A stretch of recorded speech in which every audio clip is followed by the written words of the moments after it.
this week's muscle conditioning tip is a recline abdominal curl. Well, not actually curling, we're sort of reclining from a seated position.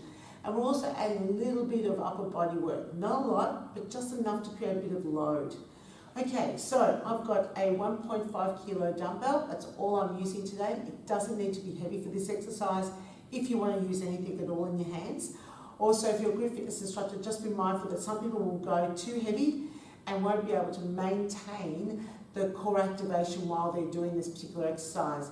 And remember, core is pelvic floor and transverse abdominis with regular, comfortable breathing. It's not about the big abdominal muscles on the outside, it's about the internal ones, hence the reason why they're called core, right? So I'm going to start in this position. So I'm going to hold the dumbbell here at the chest, then lengthen up to the spine, knees slightly bent. I'm going to recline backwards and come back to seated. Recline backwards and come back to seated. So the entire time that I'm reclining backwards, I'm making sure that I'm trying to do two things. Breathing out as I go back, lifting my pelvic floor as I go back, and releasing as I come up, and drawing in my lower abdomen as I go back, and releasing it as I come up. Now it's really important that I've got that happening as I go back, because that's when I need my core muscles to help stabilise my back, help support my back. You'll also notice that I'm not going back very far at all. So I'm not going all the way down to the floor and then trying to come back up again.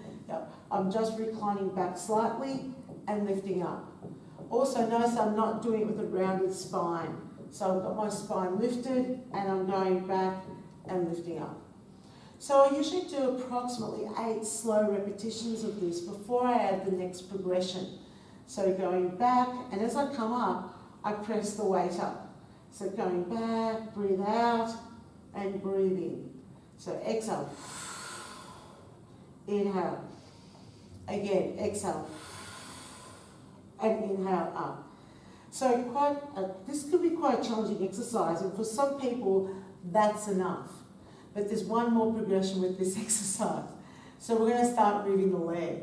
So as I go back, I extend the leg out, and as I come up and lift the dumbbell up, I bring my knee in. So breathing out, breathing in, breathing out, breathing in.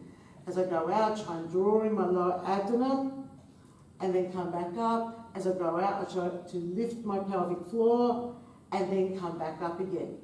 So after I've done perhaps 8 on one side and 8 on the other side, you'll be done.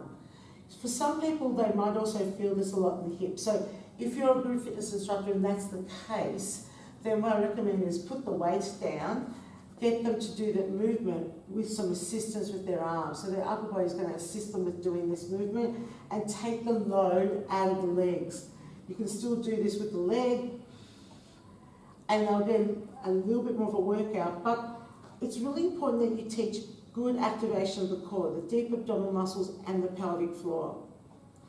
So after doing several of those exercises and repetitions, you'll be done, and you'll probably want to do something where you extend to the hips, like a back extension, just to give some release to those muscles that are fatigued in the front.